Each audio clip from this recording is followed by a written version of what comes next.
अगर पिक्चर को हिट होना है तो उसका जीतना बहुत जरूरी है। मेरे पास कुछ आइडियाज है, लेकिन उन्हें लिखने के लिए आपकी मदद चाहिए। बोलो। ये कहानी पंडिलम की है ना, तो अगर वहां की पुलिस को वाकई में ऐसी कोई लाश मिल जाए तो आगे की कार्रवाई क्या होगी? पता कर सकते हैं। पुलिस में मेरी अच्छी खासी जान पहचान है। उसने जो भी जानकारी मुझसे मांगी मैंने पुलिस से लाकर उसको दे दी, और उस जानकारी के बेस पे उसने एक एंडिंग तैयार की। मैंने एंडिंग सुनते ही उसको बोला था कि ये बहुत रिस्की है। वो भी इस बात से सहमत था, इसलिए हमने उस आइडिया को ही खारिज कर दिया। ओके, वो एंडिंग क्या थी बताएंगे?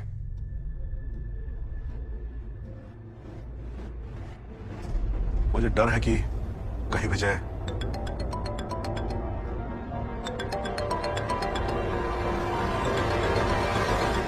कुछ ज्यादा इत्तेफाक है इनके इस केस में। समीर देशमुख की डेड बॉडी जो इन्हें इतने सालों से कहीं नहीं मिली, वो ठीक इस नॉवेल की तरह इन्हें अपने पुलिस स्टेशन में मिलती। ये रौनक पुलिस स्टेशन एक ऐसी जगह है जो इनके डायरेक्ट कंट्रोल में आता है। पब्लिक को कोई आइडिया नहीं कि अंदर क्या चल रहा है। सच तो यह है कि मीरा देशमुख हमेशा से ही सारगांवकर परिवार को अपने बेटे की मौत का जिम्मेदार मानती थी। सालों बाद जब पुलिस को उसकी लाश मिलती है तो वो उसे छुपा देते हैं और इंतजार करते हैं एक परफेक्ट प्लॉट का। और फिर डिफेंस ने एक अच्छी खासी मुझे समझ में नहीं आ रहा है कि आखिर ये हो क्या रहा है। As per the DNA report ये स्केलेटन समीर देशमुख का है ही नहीं।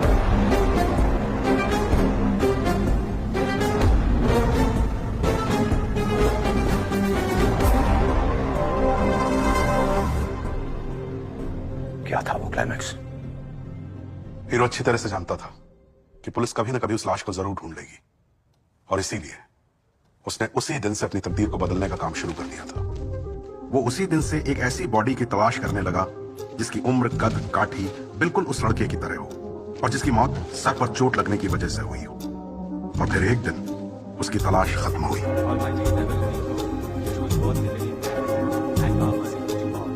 उस फ्यूनरल में हीरो को कोई ऐसा मिला जिससे उसने जान पहचान कर ली। धीरे धीरे हीरो ने उस आदमी से दोस्ती कर ली और अक्सर उससे मिलता रहा। हीरो ने पता लगाया कि इंसान के शरीर को स्केलेटन बनने में कितना वक्त लगता है। आदमी कर्जे में डूबा हुआ था। हीरो ने उसकी पैसों से मदद की और उसका भरोसा जीता। और जब उस लड़के की लाश गलकर स्केलेटन बन गई, तब हीरो ने अपने नए दोस्त को अपनी जरूरत के बारे में बताया। उस एहसानमंद ने अपने मददगार की मदद की और उसे उस लड़के का स्केलेटन दे दिया। इसी बीच हीरो ने यह भी पता लगा लिया कि अगर पुलिस को बॉडी मिल गई तो उसके आगे की कार्रवाई क्या होगी। अगर लाश मिल जाती है तो पुलिस सबसे पहले उसे पॉन्डलम से लेके, वो 3 घंटे की दूरी पे है एंड्रूज मेडिकल कॉलेज, लाश को वहां ले जाती है। वहां पर फोरेंसिक एक्सपर्ट जो है वो टेस्ट करता है, जैसे मरने वाली की उम्र क्या है, उसका जेंडर क्या है, उसके मरने की वजह क्या है। और ये जब सारे टेस्ट हो जाते हैं तो फिर लाश को डीएनए टेस्ट के लिए भेजा जाता है। ये सब काम डिपार्टमेंट के सिक्योरिटी गार्ड से अपनी दोस्ती बढ़ाता है।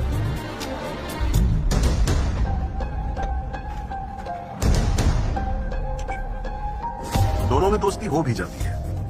ये हो और बातों बातों में हीरो उस गार्ड की कमजोरी का पता लगाता है। मेरे बाबू, मैं बचपन से ही ना पिक्चर में आना चाहता हूँ। बहुत तगड़ा एक्टर हूँ। आप अपना पिक्चर में एक बार मौका दीजिए, मिलेगा। या कोई कैमरा हाथ में है? नहीं, यहाँ कुछ नहीं है विजय बाबू। यहाँ बस मैं हूँ और ये मच्छर है और हमारी पावी हो रही है। आओ विजय बाबू। सिक्योरिटी गार्ड को अपने झांसे में लेने के बाद हीरो इंतजार करने लगा।